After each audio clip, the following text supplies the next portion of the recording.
چلو ہو گئے پیسے، بیٹھ جاؤ. ہاں ہاں ہاں، بعد میں مدی میں بیٹھ جاؤ جن سے. ابھی اٹھک بیٹھک لگا رہے ہیں نا، تو یہی مین آدمی ہے.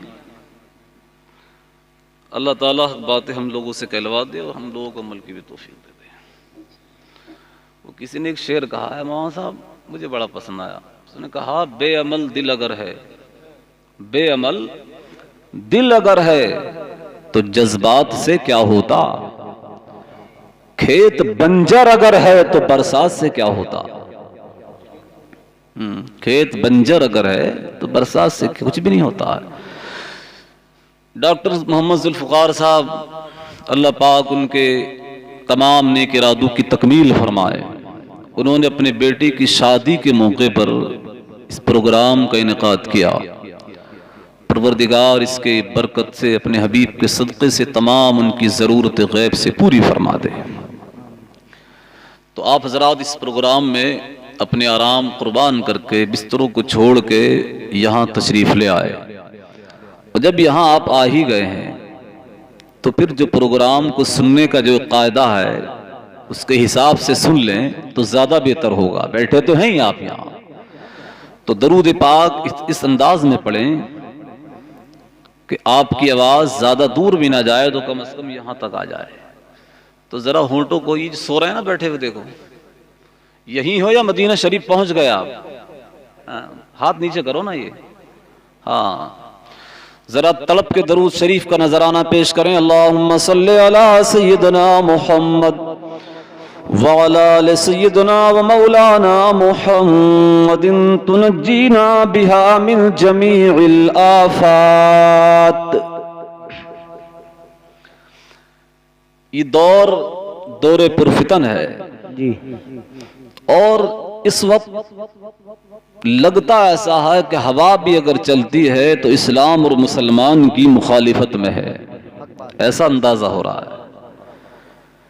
جن لوگوں کو کچھ آتا نہیں، جاتا نہیں، کسی لائق نہیں، کوئی پہچانتا نہیں، آج اس طرح کے لوگ بڑی بڑی موٹی اور بڑی بڑی بھاری باتیں کہہ رہے ہیں. جی، بڑی خطرناک باتیں کہہ رہے ہیں. اللہ. میں اسی سے متعلق کچھ باتیں آپ کے گوش گزار کروں گا اور آپ اس کو سمجھنے کی کوشش کریں، سمجھیں. صوفی جی ادھر توجہ کریں، سمجھیں کہ یہ ایسا کیوں ہے. اللہ رب العزت نے آسمان سے قرآن مقدس کے علاوہ اور بھی کتابیں نازل کی ہیں. زبور ہے، توریت ہے، انجیل ہے، ان کے علاوہ صحیفے اتارے رب نے. مگر آپ یاد رکھیے، ان کتابوں کو پروردگار عالم نے جب دنیا میں اپنے نبیوں پہ نازل کیا، آج پوری دنیا کے اندر توریت اپنی اصلی شکل و صورت میں موجود نہیں ہے، لوگوں نے اسے بدل دیا. زبور اپنی اصلی حالت پر موجود نہیں، لوگوں نے ترمیم کر دی. انجیل کو بدل دیا، لیکن اس کی وجہ یہ بھی آپ یاد رکھیں، سنتے چلے جائیں کہ اور کتابیں جو دنیا میں رب نے نازل کی ہے ان میں ترمیم ہوتی رہی ہے، انہیں بدل دیا گیا ہے. لیکن انہیں بدلنے والے یہ نہ سمجھے ہم قرآن کو بدل سکتے ہیں، اس لیے کہ ان کتابوں کے ذمہ دار وہ لوگ تھے.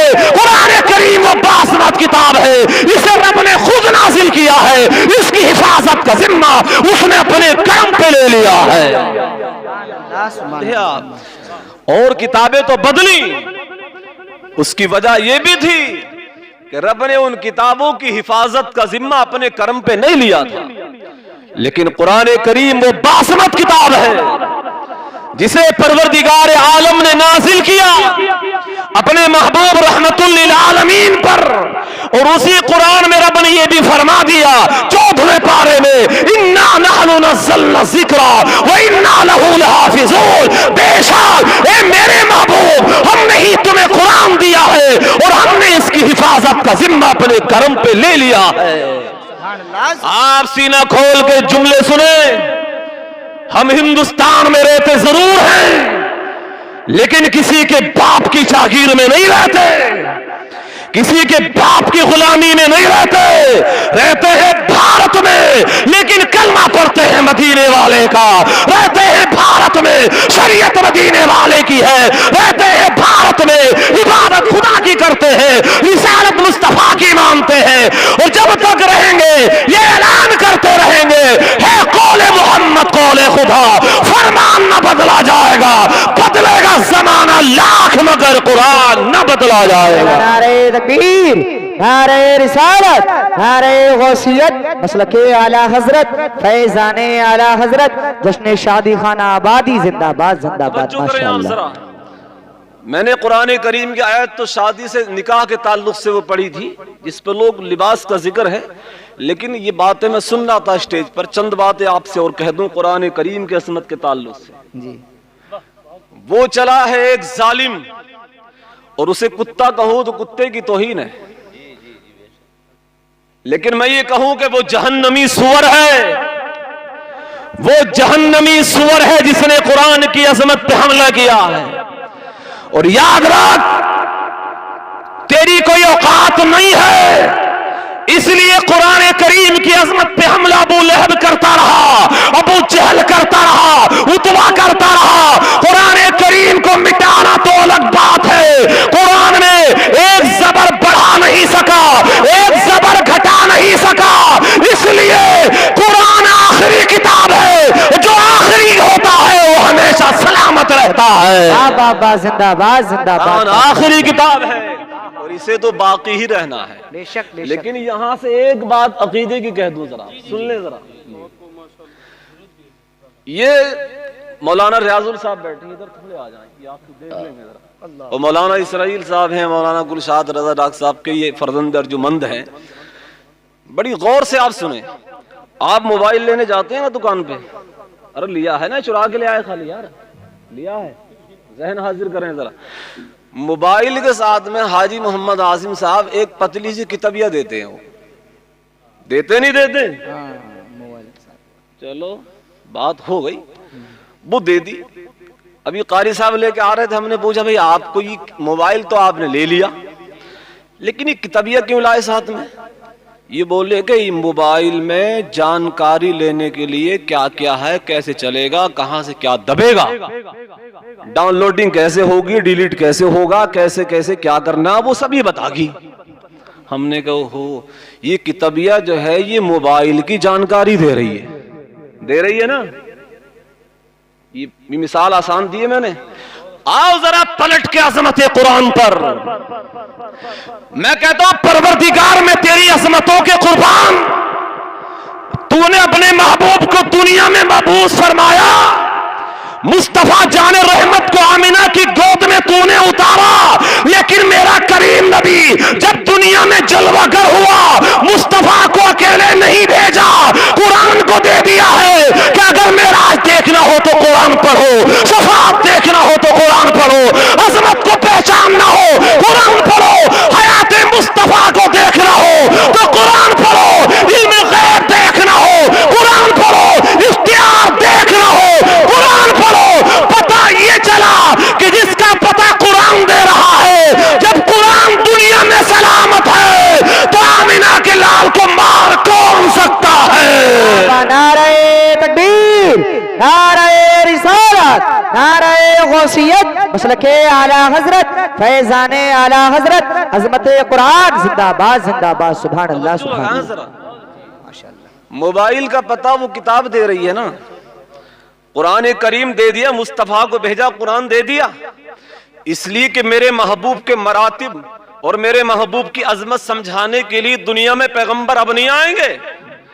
اے حسام پور کے وہابیوں، اگر تمہیں نبی کی عظمت کو دیکھنا ہو، نبی کی شان کو سمجھنا ہو تو تم دیوبند نہ جاؤ، بریلی کے سائے میں آ جاؤ۔ اور ہم تو کہتے ہم تمہیں بارہا کہہ چکے کہ اب آؤ بصیرت کی آنکھوں کو کھولو، گزارش ہے سانپوں سے محفوظ ہو لو، بریلی کے سائے میں آ کر یہ بولو میں مجرم ہوں آقا، مجھے ساتھ لے لو کہ رستے میں ہے جا بجا تھانے والے۔ زندہ باد باد زندہ باد سبحان اللہ ماشاءاللہ کیا ماشاءاللہ. دیوبند مت جاؤ برباد ہونے کے لیے، آؤ بریلی کے سائے میں آ جاؤ. حضرات یہ جو اس نے اس ظالم کا نام وسیم ہے، جی وہ بولے قرآن میں سے 26 آیتیں نکالو. ہم نے کیا 26 آیات قرآن سے نکالیں؟ یہ تو نے بھونک دیا، وہ بھونکنا ہی ہے، بھونک دیے نکالے، لیکن نہیں نکال سکتے. اور یہ بھی آپ یاد رکھیں کہ یہ اس نے خود نہیں بول دیا، زبان اس کی ہے، کہہ کوئی اور رہا ہے. زبان وسیم کی ہے لیکن بات کسی اور کی ہے. مگر میں آج پوری دنیا مخالف اسلام کو، جتنے مخالفین اسلام دنیا میں ہیں، توجہ چاہوں آپ کی ذرا میں، ان کو ڈنکے کی چوٹ پہ چیلنج کرتا ہوں کہ یہ جو گھر میں قرآن رکھا ہوا ہے، اگر تم نے تلوار کے زور پہ، گولی و بم و بارود کے زور پہ، تیر کے زور پہ، چھری و چاقو کے زور پہ، اگر تم نے ہمارے قرآن میں سے 26 آیتیں اگر نکالنے کی کوشش کری، کامیاب ہو تو نہیں پاؤ گے.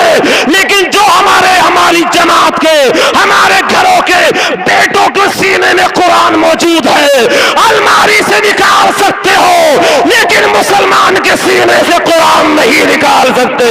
بابا نعرہ تکبیر، نعرہ رسالت، نعرہ غوثیت، مسلک اعلی حضرت، فیضان اعلی حضرت حضور سید مفتی فاروق میاں صاحب قبلہ زندہ باد ماشاءاللہ. مسلمان کے سینے سے قرآن نہیں نکال سکتے. یاد رکھو، آج اگر قرآن کو تم مٹانے کی کوشش کرو گے، توجہ چاہوں میں آپ کی، تو بیٹا قرآن الماری تک محدود نہیں ہے، قرآن رائے بریلی تک محدود نہیں رہ گیا ہے، قرآن مسجد کی محراب تک نہیں رہ گیا ہے، قرآن مدرسے میں درسگاہ تک نہیں رہ گیا ہے، بلکہ قرآن سفر کر کے مسلمان کے سینے میں داخل ہو چکا ہے. مسلمان کے سینے میں قرآن داخل ہو گیا ہے. اے وسیم جنگلی، تیری میاں دودھ نہیں پلائی ہے، تم مسلمان کے سینے سے قرآن کو نکال دے. ہم تو آج بھی کہہ رہے ہیں اور کل بھی کہہ رہے تھے اور جب تک مریں گے کہتے رہیں گے، قرآن ہمارے ہاتھ میں ہوگا اور اعلان ہمارا یہ ہوگا کہ ہے قول محمد قول خدا، فرمان نہ بدلا جائے گا، بدلے گا زمانہ لاکھ مگر قرآن نہ